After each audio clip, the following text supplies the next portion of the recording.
بسم اللہ الرحمن الرحیم۔ السلام علیکم ورحمۃ اللہ وبرکاتہ۔ میری پیاری بہنوں، محرم کے مہینے میں صبح اٹھتے ہی شوہر کے 3 حصوں پر بوسہ دینا کیوں ضروری ہے؟ آخر ایسا کرنے سے اللہ تعالیٰ عورت پر راضی کیوں ہو جاتا ہے؟ آخر محرم کے مہینے میں صبح اٹھتے ہی شوہر کی 3 جگہوں پر بوسہ کرنے سے عورت پر اللہ تعالیٰ کی رحمت کیوں برستی ہے؟ آخر ایسے گھر کے اندر دولت کی بارش کیوں برستی ہے جس گھر کی عورتیں اپنے شوہر کی 3 چیزوں کی شکر گزاری کرتی ہیں؟ میری پیاری بہنوں، آخر ان کے گھروں میں رزق کی بارش کیوں برستی ہے؟ میری پیاری بہنوں، آج کے بیان میں آپ کو کچھ ایسی خاص باتیں بتاؤں گی کہ جنہیں سن کر آپ حیران رہ جائیں گی، دنگ رہ جائیں گی۔ آج کے بیان میں آپ کو بتاؤں گی کہ جو عورتیں اپنے شوہر کے 3 حصوں پر بوسہ نہیں دیتی، تباہی ان کا مقدر بن جاتی ہے۔ ایسی عورتیں جلد طلاق کی پرچی ہاتھ میں پکڑ کر نئی آزمائشوں میں دفن ہو جاتی ہیں، کیونکہ جب رشتے میں محبت کے اظہار میں کمی آ جاتی ہے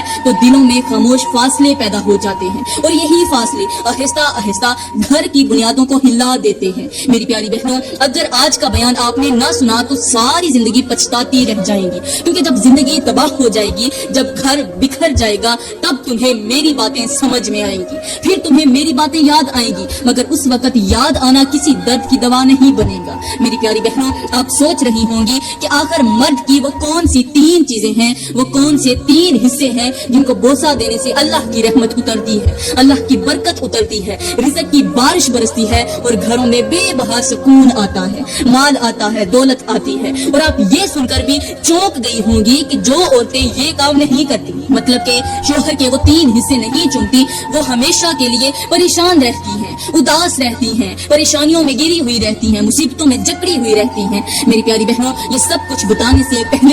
میں آپ کو ایک گہری معلومات دینا چاہتی ہوں تاکہ آپ کا وقت ضائع نہ ہو۔ آپ میرا بیان سننے کے لیے آئی ہیں تو پھر کچھ نہ کچھ لے کر جائیں۔ میری پیاری بہنوں، آپ نے حضرت ایوب علیہ السلام کا نام تو سنا ہی ہوگا۔ کیا آپ جانتی ہیں کہ حضرت ایوب علیہ السلام کون تھے؟ وہ اللہ تعالیٰ کے برگزیدہ نبی تھے۔ حضرت ایوب علیہ السلام اس قدر شدید بیماری میں مبتلا ہوئے کہ کوئی بھی آپ کے قریب آنے کو تیار نہ تھا۔ ہر طرف آزمائش تھی، تکلیف تھی، تنہائی تھی، لیکن ایک ہستی ایسی تھی جو ہر حال میں آپ کے ساتھ کھڑی رہی، اور وہ تھی حضرت ایوب علیہ السلام کی بیوی۔ میری پیاری بہنوں، حضرت ایوب علیہ السلام کی بیوی روزانہ اپنے شوہر کے 3 حصوں پر بوسہ دیتی تھی، یعنی 3 جگہوں پر محبت اور وفاداری کا اظہار کرتی تھی۔ بیماری، بدبو اور تکلیف کے باوجود بھی شوہر کی 3 جگہوں پر بوسہ دیتی تھی، اور انہی 3 عملوں کی وجہ سے اللہ تعالیٰ نے حضرت ایوب علیہ السلام کی بیوی کو یہ انعام دیا کہ اس کی ہر دعا قبول فرمائی، اور پھر اس پاک عورت کو اللہ تعالیٰ نے عروج بھی دکھایا اور جنت میں اعلیٰ سے اعلیٰ مقام بھی عطا کیا۔ میری پیاری بہنوں، شوہر کی 3 چیزوں پر بوسہ دینے سے بیوی کو انعام یہ ملا کہ جب حضرت ایوب علیہ السلام کی بیوی نے شوہر کی شفا یابی کے لیے دعا مانگی تو اللہ تعالیٰ نے حضرت ایوب علیہ السلام کی دعا کو قبول فرما لیا۔ ان کی بیوی نے جو دعا کی تھی وہ قبول ہوئی، اور بیوی کی دعا کے صدقے حضرت ایوب علیہ السلام کو مکمل شفا عطا ہوئی۔ پھر بیوی نے دعا کی، یا اللہ، ہمارے پاس جو مال تھا، جو دولت تھی، اور جو نعمتیں پہلے موجود تھی، وہ بھی ہمیں دوبارہ عطا فرما۔ اللہ تعالیٰ نے اس نیک عورت کی یہ دعا بھی قبول فرمائی، اور جو کچھ چھن چکا تھا وہ سب کچھ واپس عطا کر دیا۔ میری پیاری بہنوں، یہ سب کچھ صرف اس وجہ سے ہوا کہ حضرت ایوب علیہ السلام کی بیوی حضرت ایوب علیہ السلام کے 3 حصوں پر روزانہ بوسہ دیتی تھی، اور یہ عمل اللہ تعالیٰ کو بہت ہی زیادہ پسند تھا۔ میری پیاری بہنوں، شوہر کی وہ 3 چیزیں بتانے سے پہلے ذرا چلتے ہیں حضرت نوح علیہ السلام کی طرف، تاکہ بات اور زیادہ واضح ہو جائے اور دل پر اثر کر جائے۔ کہتے ہیں کہ حضرت نوح علیہ السلام کی جو بیوی تھی وہ اپنے شوہر کی 3 جگہوں پر 3 حصوں پر بوسہ نہیں دیتی تھی۔ یہ عمل نہ کرنے کی وجہ سے، وفاداری نہ نبھانے کی وجہ سے اللہ تعالیٰ نے اسے سزا یہ دی کہ وہ جہنم میں ڈال دی گئی۔ حالانکہ وہ ایک نبی کی بیوی تھی، مگر نسبت نے نہیں بلکہ عمل نے فیصلہ کیا۔ اب ذرا غور کریں، شوہر کی 3 چیزوں پر بوسہ دینے کی وجہ سے حضرت ایوب علیہ السلام کی بیوی کو اللہ تعالیٰ نے کتنا بڑا مقام دیا کہ اس کی ہر ایک دعا قبول فرمائی گئی، شفا بھی ملی، دولت بھی لوٹ آئی، عزت بھی عطا ہوئی۔ اور دوسری طرف شوہر کی 3 چیزوں پر بوسہ نہ دینے کی وجہ سے، محبت اور وفاداری کا اظہار نہ کرنے کی وجہ سے حضرت نوح علیہ السلام کی بیوی کو اللہ تعالیٰ نے اتنی بڑی سزا دی کہ ایک نبی کی بیوی ہونے کے باوجود بھیانک انجام تک پہنچی۔ میری پیاری بہنوں، بہنوں، اگر میں فرعون کی بیوی یعنی حضرت آسیہ کی بات کروں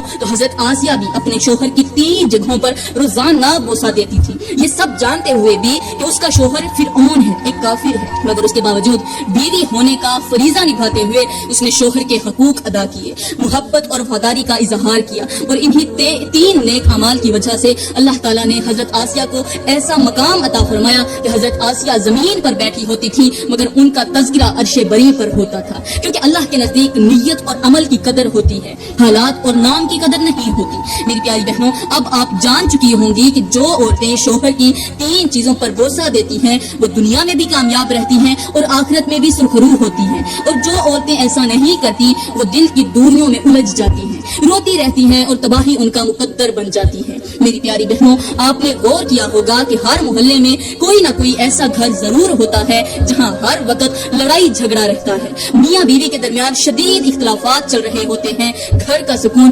برباد ہو چکا ہوتا ہے، اور اس کی ایک بہت بڑی وجہ یہی ہوتی ہے کہ بیوی شوہر کے دل تک پہنچنے کا راستہ بند کر دیتی ہے۔ تو اب بات کرتے ہیں کہ آخر شوہر کی وہ 3 چیزیں کون سی ہیں جن کو بوسہ دینے سے عورت کی زندگی بدل جاتی ہے، گھر میں خوشیاں آتی ہیں۔ ان 3 حصوں میں سب سے پہلا حصہ ہے شوہر کے ہاتھ، جی ہاں وہ ہاتھ جو ایک بیوی کے لیے پورا دن خاک چھانتے ہیں، روزی روٹی کماتے ہیں۔ میری پیاری بہنوں، ایک شوہر صبح سے لے کر شام تک محنت مزدوری کرتا ہے، وزنی بوریوں کو کندھوں پر اٹھاتا ہے، دھوپ میں جلتا ہے، صرف اس سوچ کے ساتھ کہ مجھے کچھ ملے نہ ملے لیکن میری بیوی کو روٹی کا ٹکڑا ضرور مل جائے۔ مگر جب یہی شوہر شام کو گھر آتا ہے تو آگے اس کا حوصلہ بڑھانے کی بجائے، اس کا شکریہ ادا کرنے کی بجائے بیوی کوئی ایسا جملہ بول دیتی ہے جس سے شوہر کی تھکاوٹ اور زیادہ بڑھ جاتی ہے، اس کا دل بجھ سا جاتا ہے اور محبت خاموش ہو جاتی ہے، شوہر پریشان ہو جاتا ہے، دل اداس اور بے چین ہو جاتا ہے۔ تو فرمایا ایسی عورت جلد تباہی کی طرف چلی جاتی ہے۔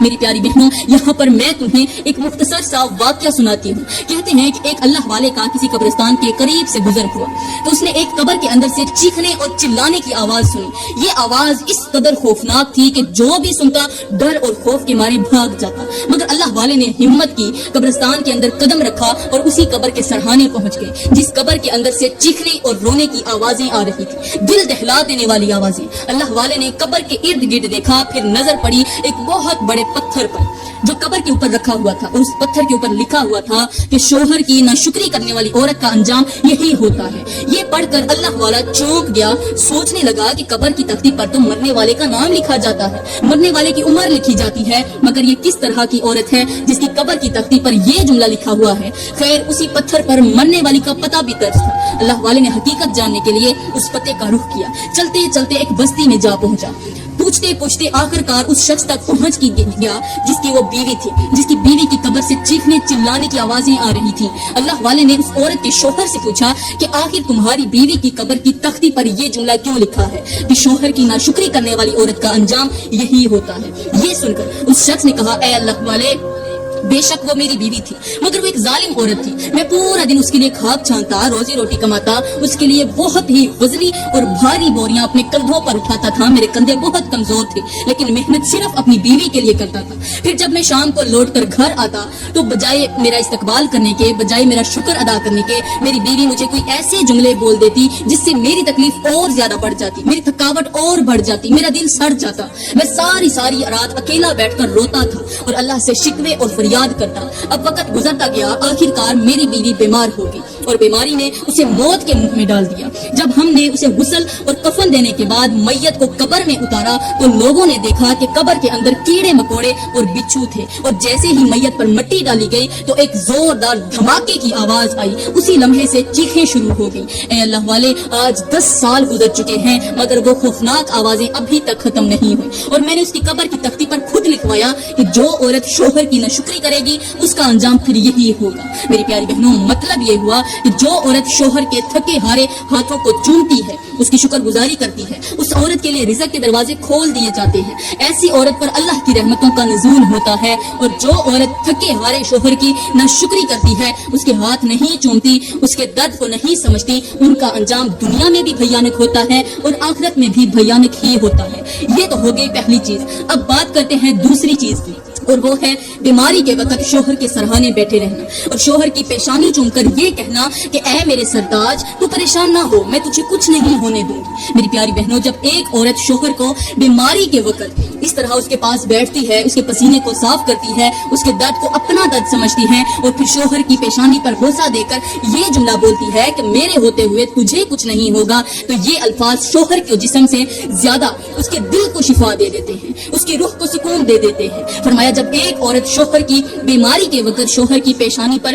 بوسہ دیتے ہوئے اس کے ساتھ بیٹھ کر یہ جملہ بولتی ہے کہ اے میرے سردار میں تجھے کچھ نہیں ہونے دوں گی، تو وہ عورت جنت کی حور سے بھی زیادہ افضل ہو جاتی ہے۔ وہ عورت زمین پر بیٹھی ہوتی ہے لیکن اس کے تذکرے عرش بری پر ہو رہے ہوتے ہیں۔ میری پیاری بہنوں، اب آپ ذرا معاشرے پر غور کیجئے، آج کتنی عورتیں ہیں جو شوہر کے ہوتے ہوئے غیر محرم مردوں کے ساتھ دوستیاں لگاتی ہیں، یاری لگاتی ہیں، موبائل کی سکرین کے پیچھے ہنسی مذاق کرتی ہیں اور پھر دوسروں کی باتوں میں آ کر اپنے ہی شوہر کو غلط سمجھنے لگتی ہیں۔ بات بات پر شک، الزام اور تلخ جملے شروع ہو جاتے ہیں اور آہستہ آہستہ گھر کا سکون ختم ہو جاتا ہے۔ میری پیاری بہنوں، یہی وہ کڑوی حقیقت ہے جو ہمارے گھروں کو اندر سے کھا رہی ہے۔ غیر محرم کی ایک میٹھی بات شوہر کی ساری محنت کو بھلا دیتی ہے، باہر کی تعریف دل کو بہکا دیتی ہے اور عورت یہ بھول جاتی ہے کہ جس مرد نے اس کے لیے دن رات محنت کی وہی آج اس کی نظر میں بے وقت بنا دیا جاتا ہے۔ میری پیاری بہنوں، جب عورت باہر کے لوگوں کی باتوں کو سچ اور شوہر کے احساسات کو بے معنی سمجھنے لگے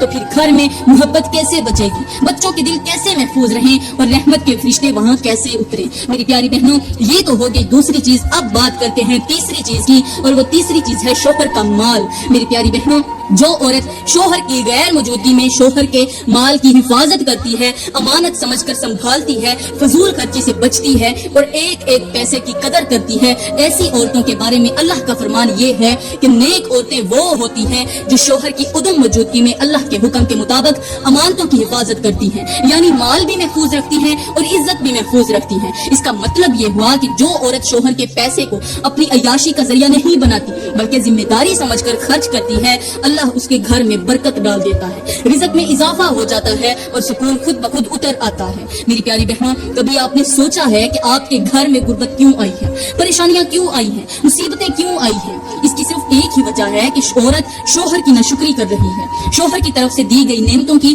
بے قدری کر رہی ہے۔ کاش یہ عورت صبح اٹھتے ہی شوہر کے پیروں پر بوسہ کرتی، شوہر کے ہاتھ چوم لیتی، ہاتھوں پر بوسہ کرتے ہوئے کہتی یا اللہ یہ ہاتھ ہمیشہ کے لیے سلامت رکھنا، جو ہاتھ میرے لیے اور میرے بچوں کے لیے دن رات محنت کرتے ہیں، رزق کما کر لاتے ہیں، اپنی خواہشات قربان کر دیتے ہیں مگر اپنے گھر والوں کی ضروریات پوری کرنے کی کوشش کرتے رہتے ہیں۔ کاش یہ عورت کبھی ایک لمحے کے لیے رک کر سوچتی کہ جو شخص سارا دن تھکاوٹ برداشت کرتا ہے، لوگوں کی سخت باتیں سنتا ہے، مشکلات کا سامنا کرتا ہے، وہ آخر کس کے لیے یہ سب کچھ کر رہا ہے۔ کاش یہ عورت شوہر کے قدموں پر بوسہ دے کر کہتی یا اللہ ان قدموں کو سلامت رکھنا جو میرے لیے، میرے بچوں کے لیے کڑکتی دھوپ میں تپتی ریت کے اوپر چلتے ہیں، جو رزق کی تلاش میں صبح گھر سے باہر نکلتے ہیں اور پھر شام کو تھکے ہارے واپس آتے ہیں، جو اپنے گھر والوں کی خوشیوں کے لیے اپنی راحتوں کو قربان کر دیتے ہیں۔ کاش یہ عورت اپنے شوہر کی ہر چھوٹی اور بڑی قربانی کو، محنت کو ضائع نہ کرتی، محسوس کرتی، اس کی محنت کی قدر کرتی، اس کے لیے پھر دعا بھی کرتی اور اس کے دل کو خوش رکھنے کی کوشش کرتی، کیونکہ شکر کرنے والے دلوں میں محبت بڑھتی ہے اور قدر کرنے والے گھروں میں سکون بڑھتا ہے۔ کاش یہ عورت شوہر کی محنت کو معمولی نہ سمجھتی بلکہ اس کے لیے دعا گو رہتی اور کہتی یا اللہ میرے گھر کی اس نعمت کی حفاظت فرما اور ہمارے درمیان محبت ہمیشہ قائم رکھنا۔ میری پیاری بہنوں، اگر تمہارے گھر میں میاں بیوی کے درمیان ہر وقت لڑائی جھگڑا رہتا ہے تو میں تمہیں ایک بہترین سا نسخہ دے کر جا رہی ہوں۔ اگر شوہر سے اس کی بیوی لڑتی جھگڑتی ہے یا بیوی سے شوہر لڑتا جھگڑتا ہے، ایسے بہن بھائیوں کو میں ایک بہترین سا نسخہ دیتی ہوں کہ صبح سویرے اٹھ کر اپنی بیوی اور اپنے شوہر کے ہاتھوں پر محبت اور عزت کے ساتھ بوسہ دیا کرو۔ بیوی شوہر کے ہاتھوں پر بوسہ دے اور شوہر بیوی کے ہاتھوں پر بوسہ دے، یہ کوئی گناہ نہیں ہے، یہ محبت ہے، عزت ہے اور قدردانی کا اظہار ہے۔ جب میاں بیوی ایک دوسرے کی عزت کرتے ہیں، ایک دوسرے کی محنت کو سراہتے ہیں،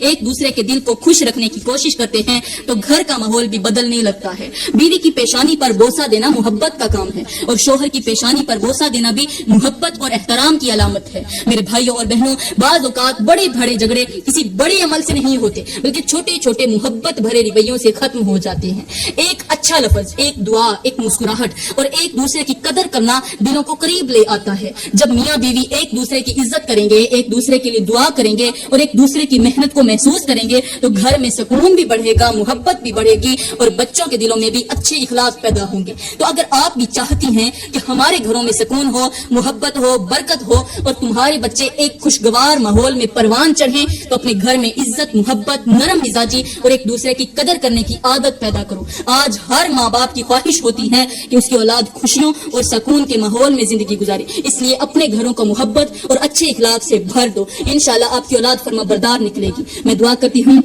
کہ اللہ تعالیٰ ہم سب کے دلوں میں ایک دوسرے کے لیے محبت پیدا کرے. اللہ تعالیٰ ہمیں رشتوں کی قدر کرنے کی توفیق عطا فرمائے. آمین ثم آمین. وما علینا الا البلاغ المبین.